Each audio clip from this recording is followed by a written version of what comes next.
Sitting in my opulent office on the 52nd floor, I gazed out at the sprawling cityscape below, the sun casting golden rays over the glass towers that framed my view. It was a breathtaking sight, one that would leave most in awe, yet I felt an unsettling hollowness deep within me. My office was adorned with accolades, awards for excellence in business, recognition for philanthropy, and countless framed photos capturing moments of triumph with dignitaries and celebrities. Yet there, surrounded by the trappings of success, I felt like a ghost wandering through my own life.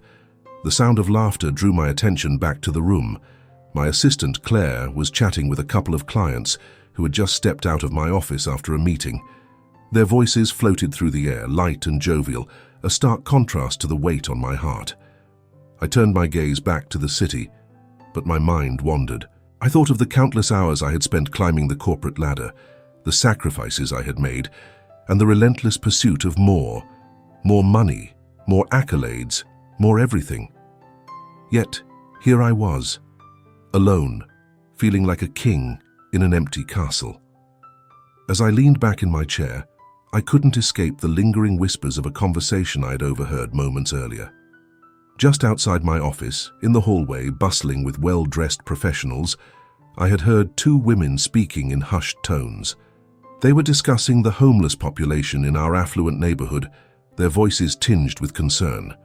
"It's heartbreaking," one had said. "They're everywhere now.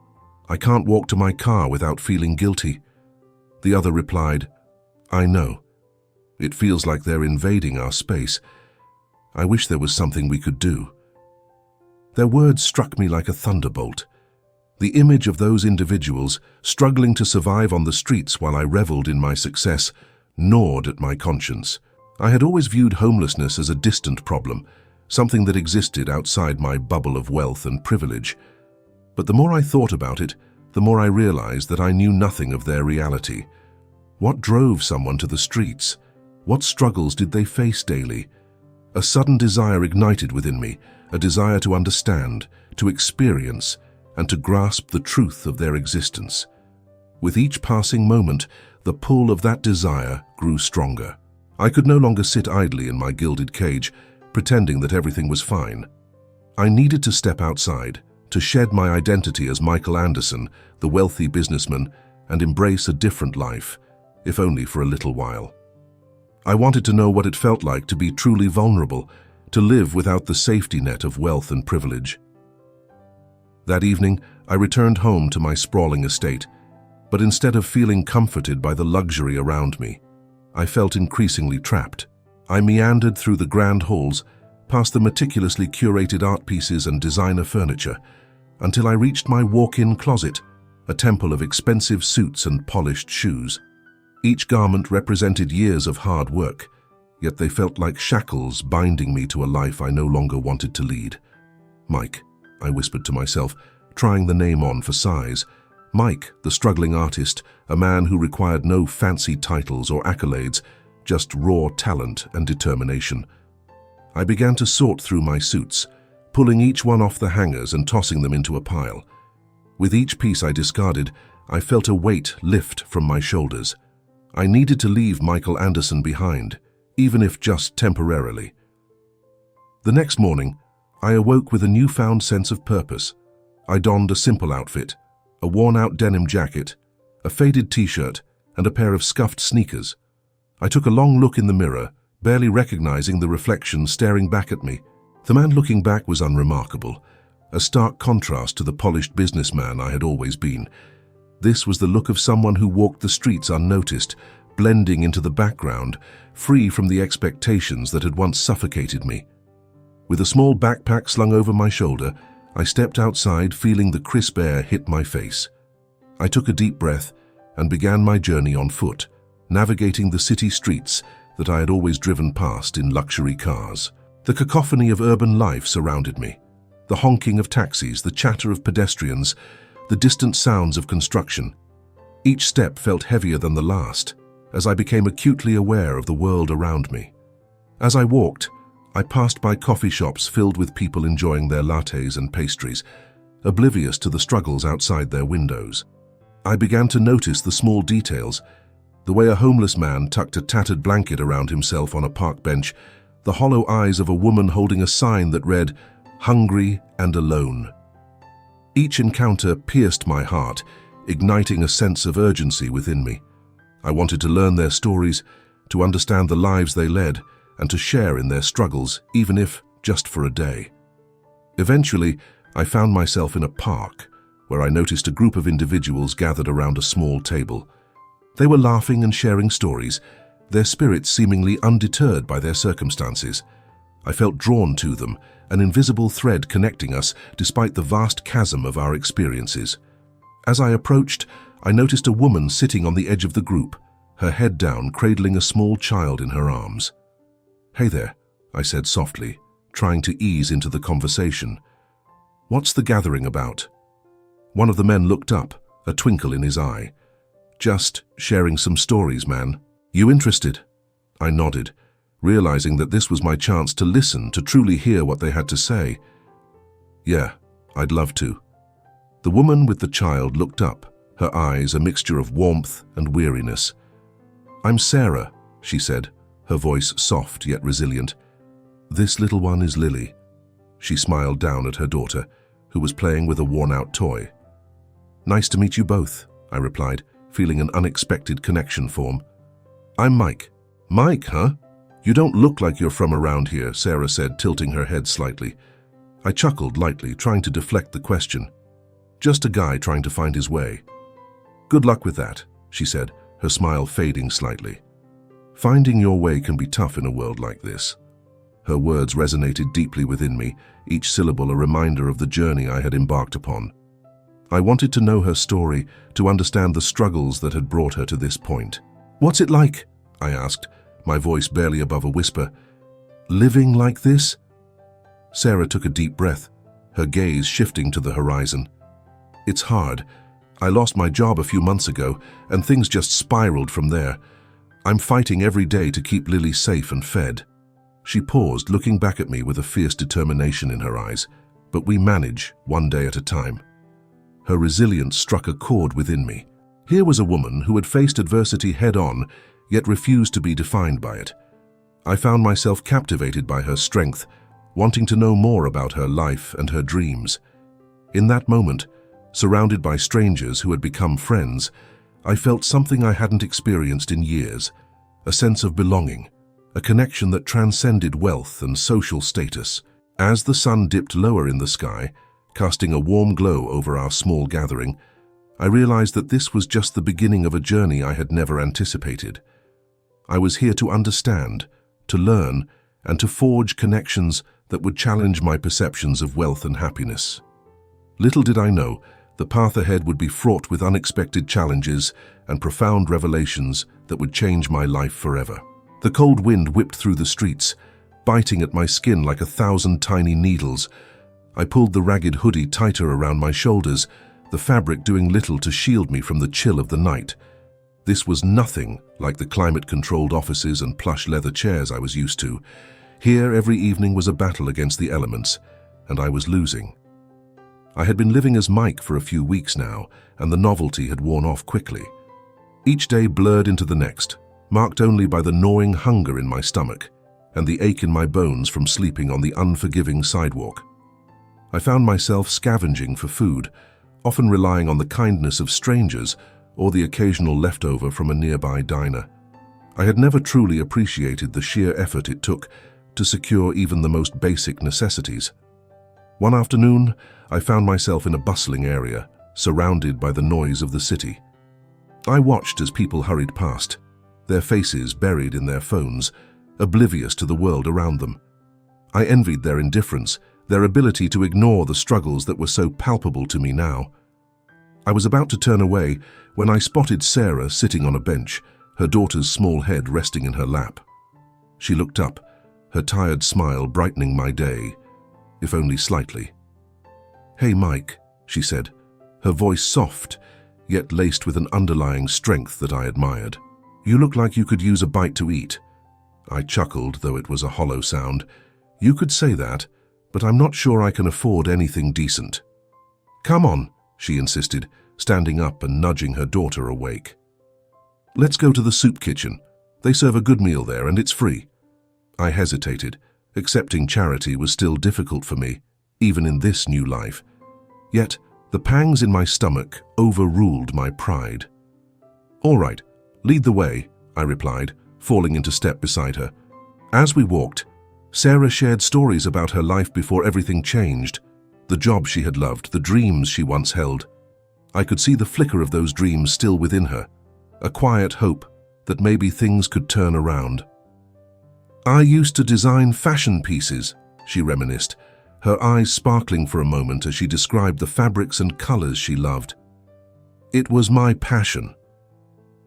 "Why did you stop?" I asked, genuinely curious. She sighed, her shoulders drooping slightly.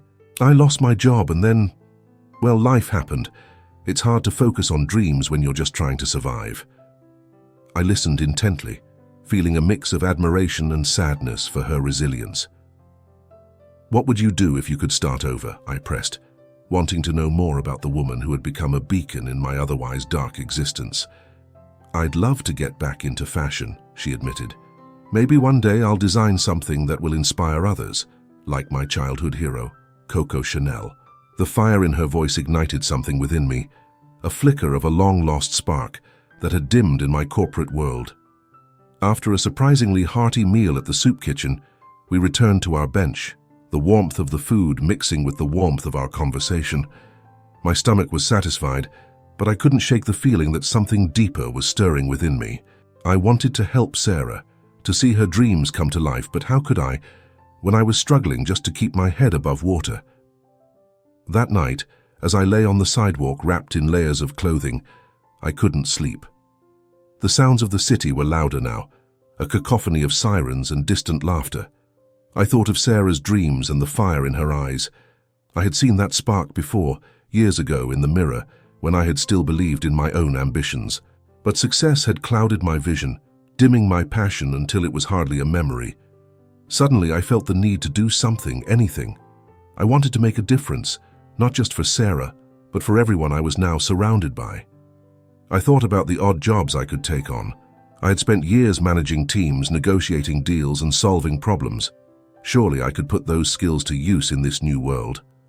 The following day, I began searching for odd jobs. I approached a local cafe, offering to wash dishes in exchange for a meal. The manager, a gruff but kind-hearted man, raised an eyebrow at my ragged appearance, but reluctantly agreed. "Just don't break anything," he grumbled, tossing me an apron. I smiled, feeling a rush of determination. Washing dishes was mind-numbing work, but I appreciated the rhythm of it. I was no longer just a passive observer. I was contributing, however small my role might seem. I struck up conversations with the other workers, hearing their stories and realizing how interconnected we all were, bound by our struggles and hopes. On my days off from the cafe, I would seek out other opportunities, helping to clean up local parks, volunteering at shelters, and even organizing small community events. I found joy in these simple acts of service, a stark contrast to the cutthroat world I had left behind. I began to understand the resilience of those around me, their strength captivating me as I listened to their tales of survival. But it wasn't all uplifting. There were days when I witnessed the darker side of life on the streets. One evening, while walking back to my makeshift home, I stumbled upon a group of young men huddled together, their laughter carrying an unsettling edge. I could sense the tension in the air, a palpable anxiety that sent shivers down my spine. I quickened my pace, hoping to avoid any confrontation. But as I turned a corner, my heart dropped. They had spotted me, their faces shifting from jovial to predatory in an instant. "Hey, look at this one," one of them sneered, stepping forward. "What do you have for us?" My mind raced. I had nothing but a few crumpled bills and the tattered backpack slung over my shoulder. I don't want any trouble," I stammered, my heart pounding in my chest. "Too late for that," another taunted, taking another step closer. The group surrounded me and I felt cornered, adrenaline coursing through my veins like fire. Just as panic began to take hold, Sarah's face flashed in my mind, the strength she embodied, the resilience she had shown against all odds. I couldn't let them take my dignity, not now. "Back off," I shouted, surprising even myself with the strength of my voice. "I don't have anything worth taking." The leader of the group laughed mockingly, but I could see the uncertainty flickering in his eyes. I stepped forward, channeling every ounce of courage I could muster. "You want to take something from me? I dare you to try. I'm not afraid of you." For a moment, the world stood still. The tension crackled in the air, and I realized that I was standing up not just for myself, but for everyone who had ever felt powerless. I had become part of this community, and I would fight for it. The men exchanged glances, their bravado wavering. Finally, with a dismissive wave, they turned away, retreating into the shadows. My heart raced, and I stood there, trembling with a mix of fear and exhilaration. I had fought back, something I never thought I would do. As I made my way back to the bench, still buzzing from the encounter, I realized my life had changed irrevocably. I was no longer just a wealthy businessman masquerading as a struggling artist. I was Mike, a part of this world now, willing to fight for it. And in that moment, I felt a sense of belonging that I had never felt in my old life. A feeling that perhaps, just perhaps, I was beginning to understand what truly mattered. The weeks passed in a blur of experiences, each day blending into the next as I immersed myself deeper into this new reality. The biting cold and gnawing hunger had become familiar companions, yet there was a strange warmth that enveloped me as I moved within this community of survivors. I was no longer just an observer. I was Mike, a struggling artist with dreams of my own, and I had found my purpose in helping others. One crisp Saturday morning, the sun peeked through the clouds, casting a golden hue over the dilapidated buildings that surrounded us. I stood in the park, surrounded by a small group of individuals who had become my newfound family. We were gathered to organize a food drive, an initiative sparked by Sarah's relentless determination to help others like her. As I looked around, I could see the hope flickering in their eyes, a stark contrast to the despair I had witnessed in my early days on the streets. "All right, everyone," I called out, my voice rising above the chatter. "Let's make this food drive a success. We need to gather as much as we can for the families who depend on us." I felt a surge of confidence as I took the lead, directing people on where to set up tables and how to spread the word. "Sarah, can you take charge of the flyers? I think we should add some personal stories to them. It might resonate more with people," I suggested, my mind racing with ideas. "Absolutely, Mike," she replied, her eyes sparkling with enthusiasm. "I could share my story and how this community has supported me. It might encourage others to contribute."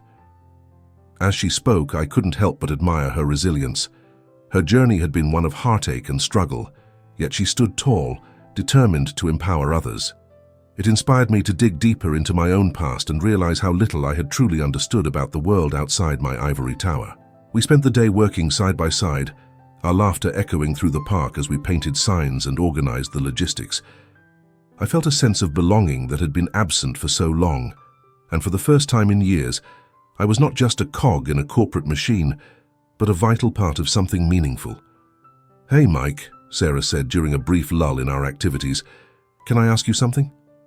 "Of course," I replied, wiping the sweat from my brow. "What do you really want for yourself? I mean beyond this food drive?" she asked, her tone serious yet gentle. I hesitated, pondering her question. What did I want? "I guess I want to feel like I'm making a difference. I've spent so long chasing money and status, but now it feels empty. I want to help people to create something that matters." She nodded thoughtfully. "You're already doing that. You've brought us all together, and it feels like we're part of something bigger. You have a gift for leadership." "Thanks, Sarah. That means a lot coming from you," I said, feeling a warmth spread through my chest. "But what about you? What are your dreams?" Her expression softened, and I could see the flicker of hope in her eyes. "I've always wanted to be a graphic designer. I love art, but after losing my job, it felt like a pipe dream. I just want to create something beautiful and meaningful. Why not start now? I can help you build a portfolio. If we can get you some pieces together, who knows what could happen?" I offered, my mind racing with possibilities. "Really? You'd do that for me?" she asked, her voice barely a whisper. "Of course. We can meet after the food drive, and I'll help you brainstorm ideas." You have so much talent, Sarah. Don't let your circumstances hold you back, I encouraged her, feeling a surge of inspiration. As the day went on, we gathered food and supplies, filling boxes to the brim with donations from the community. The smiles on the faces of those who came to help fueled my passion, and I felt more alive than I had in a long time. We were creating change, one small step at a time. That evening, as the sun dipped below the horizon, painting the sky with hues of orange and pink, I walked Sarah home. The air was cooler now, and the streets glimmered under the streetlights. We talked about our plans for her portfolio, bouncing ideas off each other like excited children. I can create a series of pieces that tell my story, right? My struggles, my hopes, she mused, her eyes shining with excitement. Exactly. And we can add elements that reflect the community too. Show how we've all come together despite our challenges, I replied, feeling a sense of urgency to help her realize her dreams. As we reached her temporary home, a small shelter tucked away in a quiet corner, I noticed the hesitation in her posture. "Hey, Sarah," I said, stopping her in her tracks. "You're going to make it. I believe in you." "Thank you, Mike. You've given me hope," she said, her voice trembling with emotion. "I never thought I'd have someone like you in my corner." "Everyone deserves someone in their corner. Just remember, I'm here for you," I reassured her. We shared a moment of silence, the weight of our words hanging in the air between us. Just as I was about to turn and leave, my phone buzzed in my pocket. I pulled it out, glancing at the screen. It was a call from my former business partner, and the dread settled in my stomach like a stone. "Michael, we need to talk. There's a critical meeting coming up that could secure a major deal for the company. You need to be there." His voice boomed through the speaker, filled with urgency. I'm not sure I can," I stammered, my heart racing as I looked at Sarah. She was watching me, confusion etched on her face. "Don't be ridiculous. This is important. You can't just abandon the company now," he insisted. I felt the weight of his words pressing down on me, pulling me back to the life I had tried so hard to escape.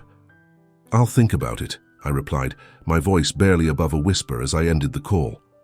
"What's wrong?" Sarah asked, concern lacing her tone. It's just work."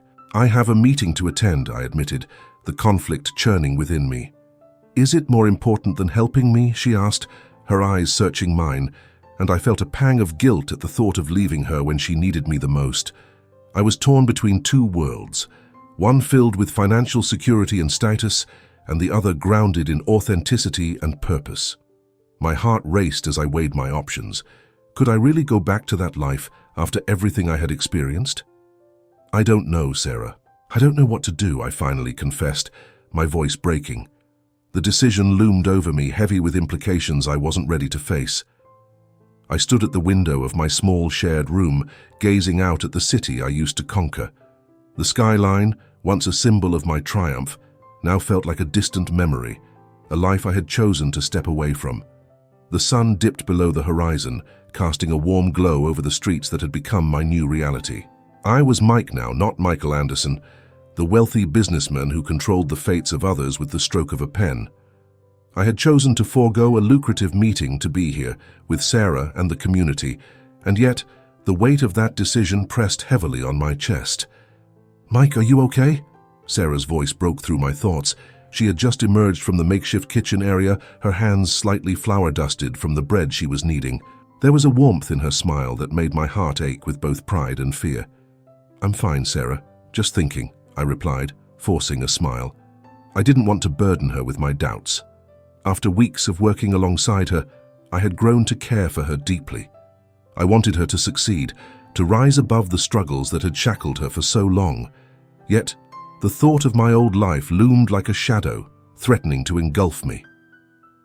"About what?" she asked, her brow furrowing slightly.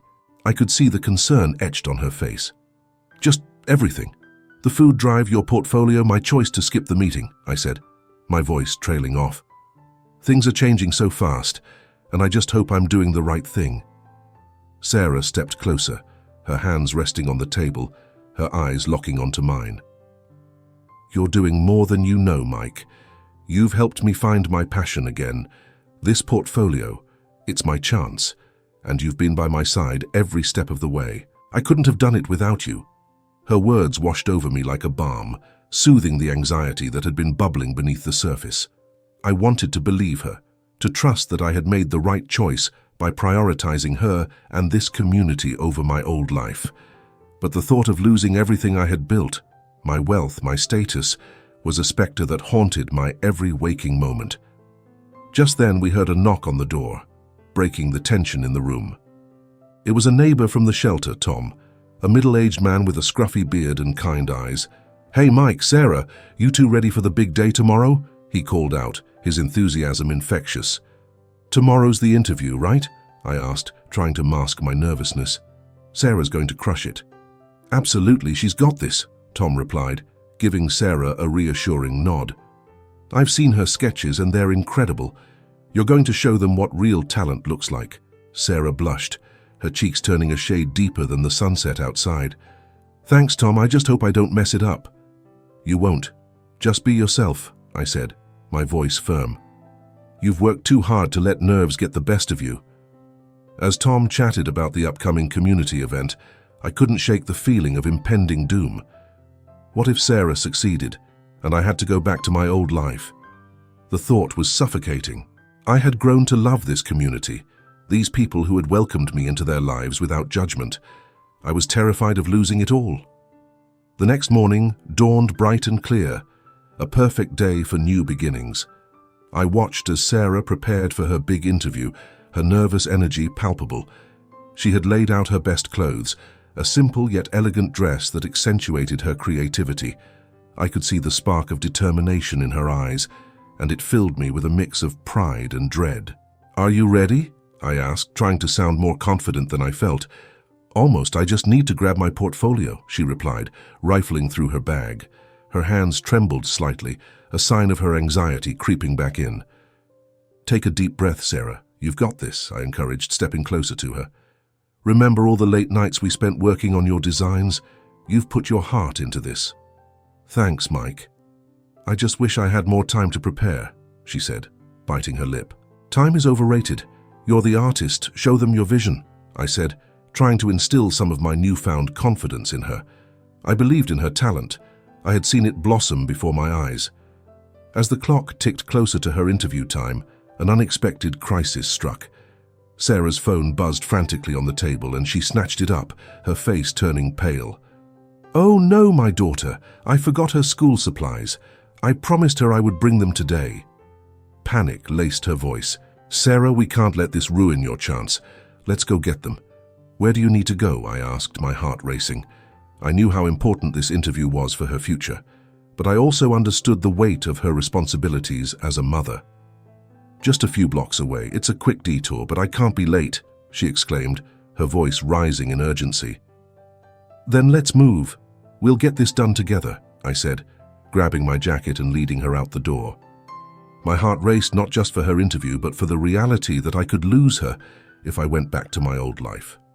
We hurried down the streets, the city bustling around us, a stark contrast to the calm of our shared space. The vibrant energy of the day felt electric, but I could sense the anxiety radiating off Sarah. I grabbed her hand, hoping to steady her nerves. "Focus on your art, Sarah.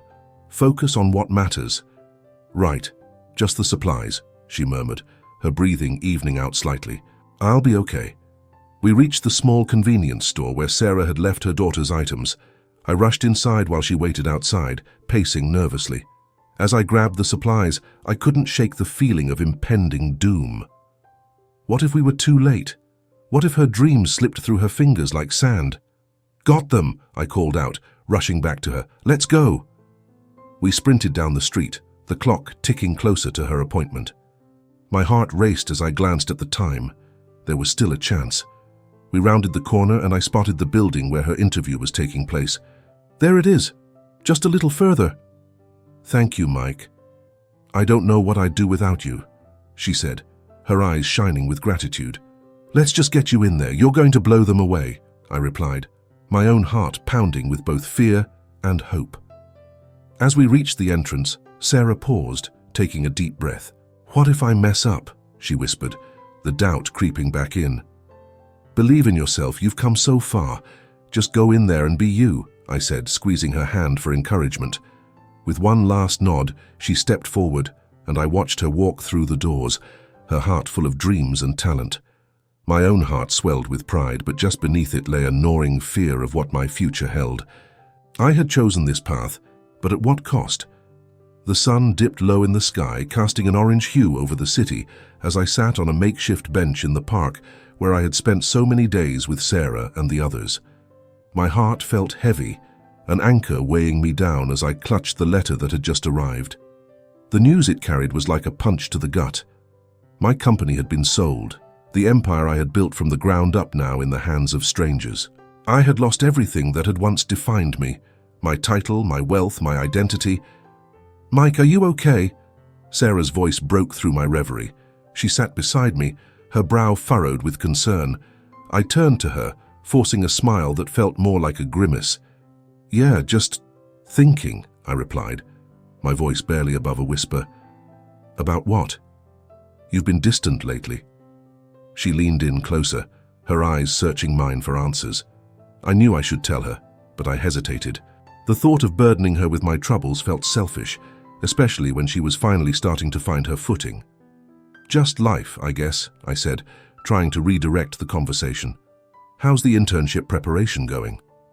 Her face lit up, momentarily dispelling the shadows of my own despair. "It's good. I've been working on some sketches and the portfolio looks great. I think I might actually get the chance to prove myself." Her enthusiasm was infectious, yet it only deepened my internal conflict. Here was this remarkable woman overcoming so much, while I had just lost what I thought defined my existence. "You deserve every bit of it, Sarah. You've worked hard," I managed to say, feeling a pang of guilt as I thought about my own failure. As we sat there, watching the world go by, I couldn't help but wonder if I should just return to my old life. The comfort of my penthouse, the seduction of power and wealth, it all beckoned me like a siren. But then I looked at Sarah, the light in her eyes, the fire in her spirit. How could I abandon her now?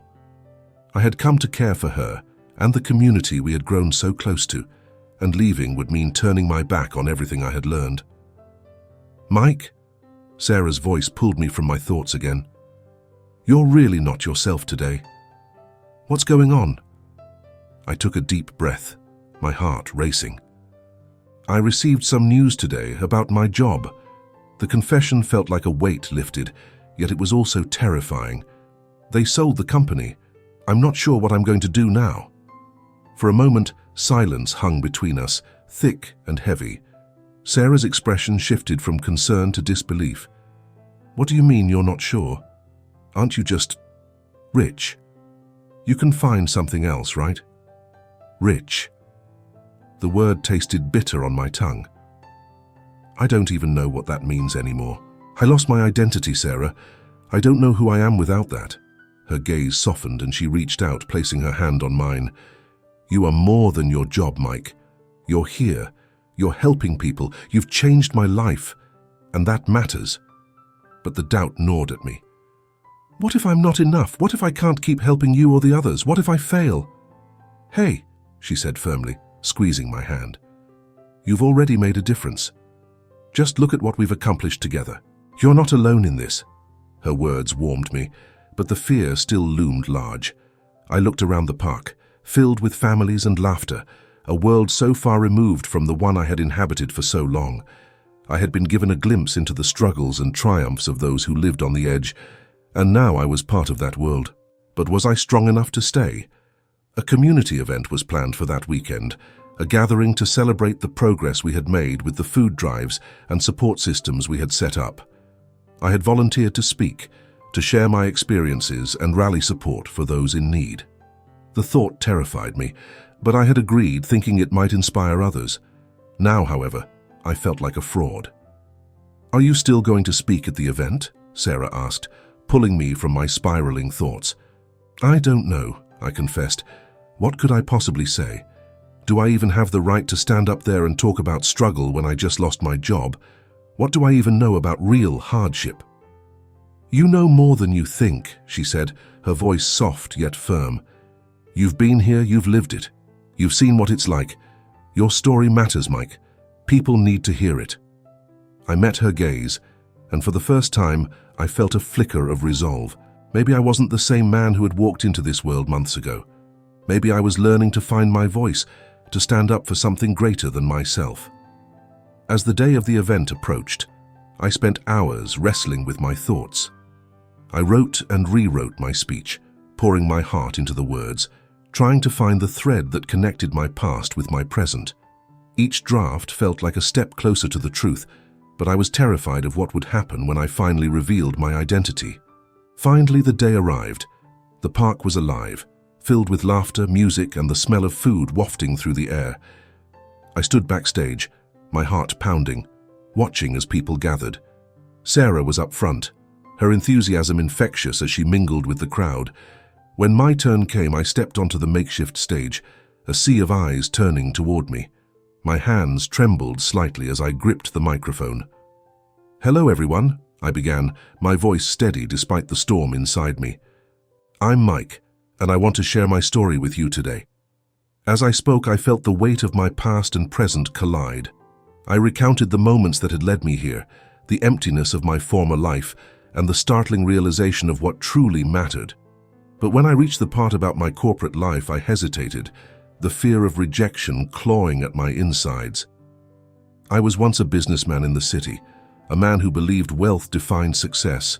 But, I paused, glancing at Sarah, who nodded encouragingly, but I learned that the real riches lie not in money, but in the connections we make and the lives we touch. Gasps rippled through the crowd. I could see the shock on their faces, the disbelief and anger simmering just beneath the surface. "I know this might come as a surprise," I continued, "but I was not just a struggling artist. I was a wealthy man trying to understand a world I had ignored for far too long." Murmurs spread through the crowd, and I could feel the tension rising. "I know I've betrayed your trust," I said, my voice growing stronger. "But I want to be a part of this community. I want to help, not just because I can, but because I've learned what it means to truly care." I finished my speech. The silence that followed was deafening. My heart raced as I stepped back, uncertain of the reception. Would they embrace me, or would they turn away in anger? I could feel the weight of their judgment pressing down on me, leaving me feeling more isolated than ever. Then, amid the silence, I caught Sarah's eyes. She stood up, her voice ringing clear. "What Mike has done for us matters. He's here, he's been with us, and he's changed my life." Her words broke the tension, and I saw a flicker of understanding in some of the faces before me, but others remained resolute, their expressions hardening. The crowd was divided, and I felt the sting of betrayal clawing at my insides. I had opened up to them, laid bare my soul, and yet I stood alone at that moment, suspended between two worlds, uncertain of where I truly belonged. As I stood before the crowd, my heart raced, pounding in my chest like a drum echoing the tension in the air. The whispers and murmurs of disbelief hovered around me like a dense fog, threatening to swallow me whole.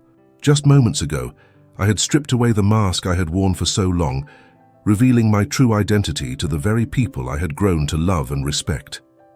Now, I felt exposed, vulnerable, and utterly alone. "Michael!"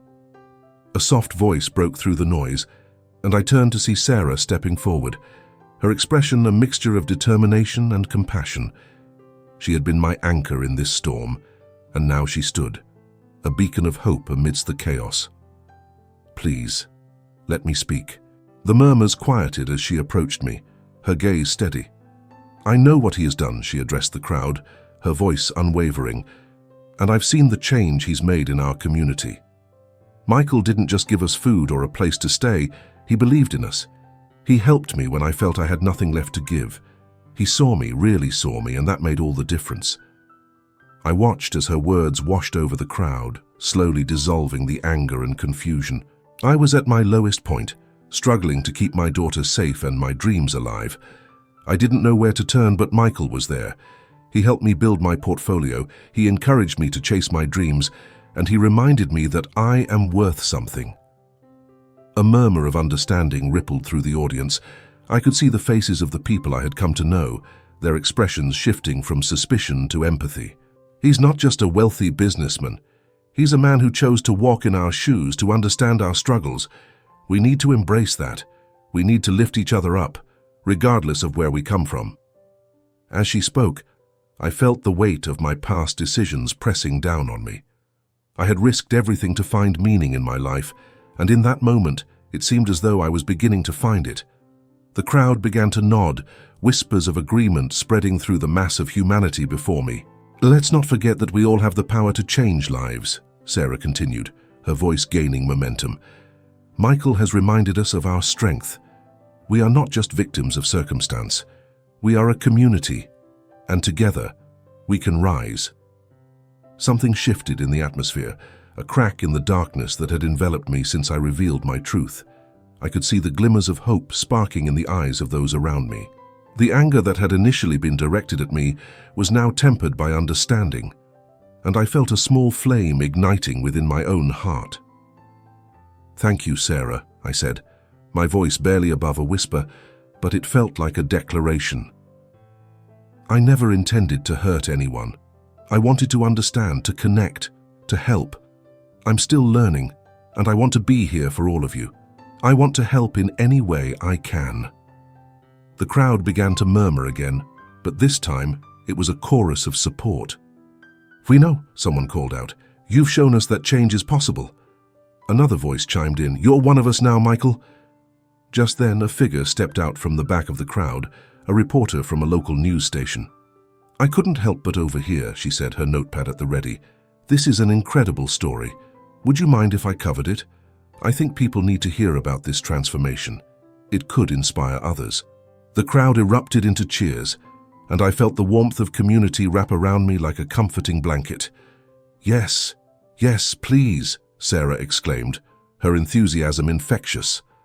I nodded in agreement, feeling a sense of purpose beginning to bloom.